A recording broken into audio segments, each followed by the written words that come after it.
حسنت جمیع خصالہ صلو علیہ وآلہ۔ میرے محترم بھائیوں، بزرگوں، نوجوانوں، پردہ نشین ماں اور بہن، گزشتہ جمعہ پر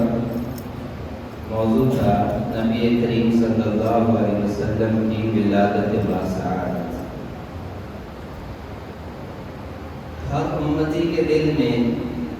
یہ خواہش ہوتی ہے کہ وہ اپنے نبی پاک صلی اللہ علیہ وسلم کی خواب میں زیارت کر سکے۔ صحابہ کے درمیان نبی پاک صلی اللہ علیہ وسلم کا تذکرہ ہر مجلس اور ہر محفل میں ہوتا تھا۔ ایک صحابی دوسرے سے باوجود کہ سب نے اپنی آنکھوں سے آقا کو دیکھا ہوتا تھا، پھر بھی وہ پوچھتے تھے کہ حضور کیسے تھے۔ تو نبی کریم صلی اللہ علیہ وسلم کی محبت امتی کے دل کے اندر تڑپ کو اتنا اجاگر رکھتی ہے کہ ہر امتی کے دل میں یہ خواہش رہتی ہے کہ اس کو اپنے نبی کا دیدار نصیب ہو جائے، اور قسمت والوں کو اللہ یہ شرف بخش بھی دیتا ہے۔ تو صحابہ بھی نبی کریم صلی اللہ علیہ وسلم کی زندگی، آپ صلی اللہ علیہ وسلم کے حسن و جمال کی باتیں آپس میں کرتے تھے، باوجود اس کے کہ سب نے آقا کو دیکھا بھی تھا، آقا کی صحبت کا شرف بھی پایا تھا، آقا کے ساتھ شب و روز گزارے بھی تھے۔ تو سب نے پھر ہر کوئی اپنے انداز میں نبی کریم صلی اللہ علیہ وسلم کے حسن و جمال کی عکاسی کرتا۔ برا بن مالک رضی اللہ تعالیٰ عنہ، ان کے پاس سیدنا حسن رضی اللہ تعالیٰ عنہ جاتے ہیں اور جا کر کہتے ہیں کہ اے برا بن مالک، آپ عرب کے بڑے شاعر ہیں اور آپ میرے نانا کے ساتھ صبح و شام رہتے تھے، میرے نانا کی صحبت میں رہتے تھے، ان کے پاس آتے جاتے تھے۔ آج میرا دل چاہتا ہے کہ میں اپنے نانا کی شکل و شباہت کو آپ سے سنوں۔ اب یہاں سے ہم تصور کر سکتے ہیں کہ جن ہستیوں نے حضور کی گود میں کھیلا ہو، جن بچوں نے آقا کی زبان کو اپنے لبوں کے اندر لیا ہو، جس جسم نے آقا صلی اللہ علیہ وسلم پر سواری کی ہو، اور جو آقا کا خون تھے، وہ بھی یہ کہہ رہے کہ اے برا بن مالک، آج میرا دل چاہتا ہے کہ میں اپنے نانا کے نقش و نگار کو سنوں، تو آپ بتاؤ میرے نانا کیسے تھے۔ تو امتی کا دل کیوں نہ کرے گا کہ میں دیکھوں، میں سنوں کہ میرے نبی کیسے تھے۔ اس ساری تمہید کا خلاصہ یہ ہے کہ آج کا جو تھوڑا سا وقت ہے، اس میں ہمارا جو موضوع سخن ہوگا وہ ہوگا حسن مصطفیٰ صلی اللہ علیہ وسلم، کہ میرے آقا کیسے تھے۔ سیدنا حسن نے سوال کیا، برا بن مالک مجھے بتائیں کہ میرے نبی کیسے تھے، میرے نانا کیسے تھے، میرے آقا کیسے تھے۔ تو انہوں نے کہا میرے پاس زیادہ تو باتیں نہیں ہیں، زیادہ تو میرے پاس الفاظ نہیں ہیں، لیکن آپ کے نانا کالقمر لیلۃ البدر لم ار قبلہ ولا بعدہ مثلہ۔ اے بچے، تمہارے نانا کی تعریف و توصیف تو میں بیان نہیں کر سکتا،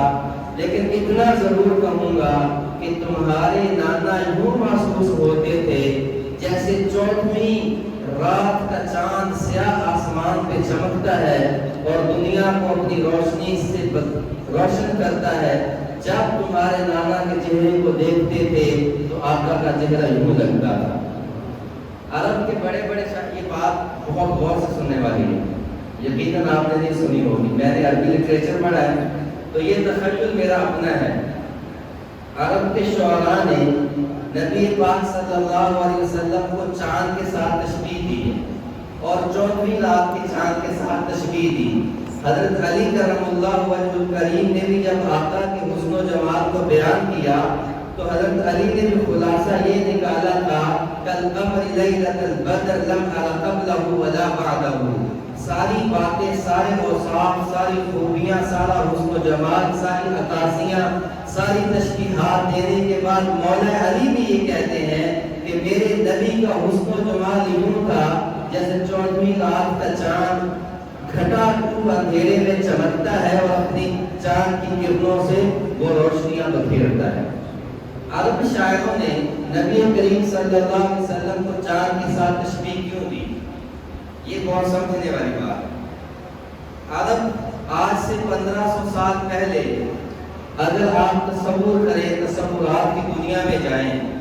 تو آپ یہ بھی اندازہ کریں گے کہ آج سے 1500 سال پہلے کا اندھیرا کیسا ہوگا۔ میں یہ کہتا ہوں کہ ہم نے جب سے ٹیکنالوجی بڑھی، ہم نے حقیقی معنوں میں اندھیرا دیکھا ہی نہیں، اندھیرا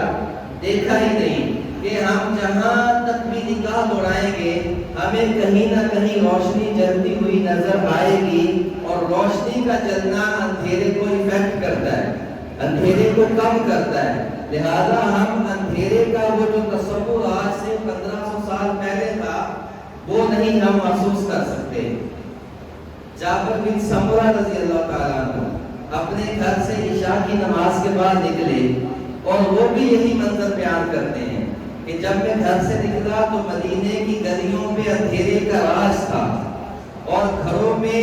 بالکل روشنی نہیں تھی، مدینے کی گلیاں سنسان تھیں، اور میرے قدم مسجد نبوی کی طرف اٹھ رہے تھے۔ یہ جیسے ہی میرے قدم گلیوں میں چلے تو مجھے اچانک روشنی محسوس ہوئی۔ میں یہ دیکھتا ہوں کہ روشنی کہاں سے آتی ہے، پھر میری نگاہ آسمان کی طرف اٹھتی ہے، اور آسمان میں میں دیکھتا ہوں کہ 14ویں کا چاند اپنی روشنی سے مدینے کے اندھیرے کو ختم کر رہا ہے، بھگا رہا ہے۔ یعنی مدینے کی گلیوں میں جو روشنی ہے وہ نہ بجلی کی ہے، نہ کسی چراغ کی ہے، نہ آگ کے جلنے کی ہے، وہ آسمان پہ چاند چمک رہا ہے، اس وجہ سے مدینے کی گلیوں میں روشنی ہے۔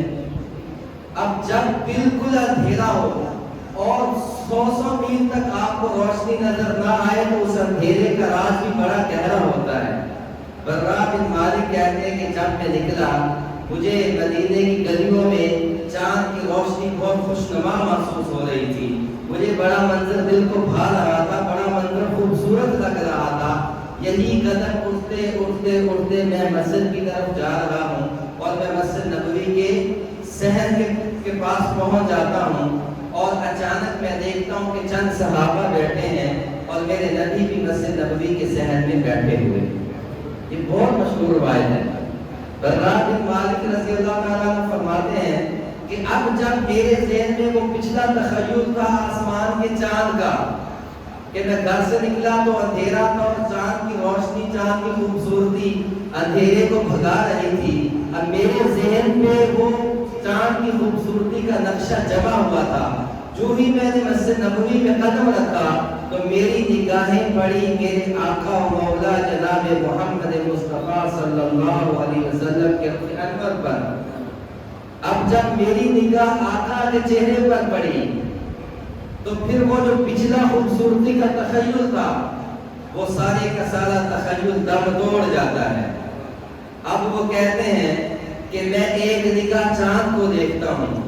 اور ایک نگاہ اپنے آقا کو دیکھتا ہوں،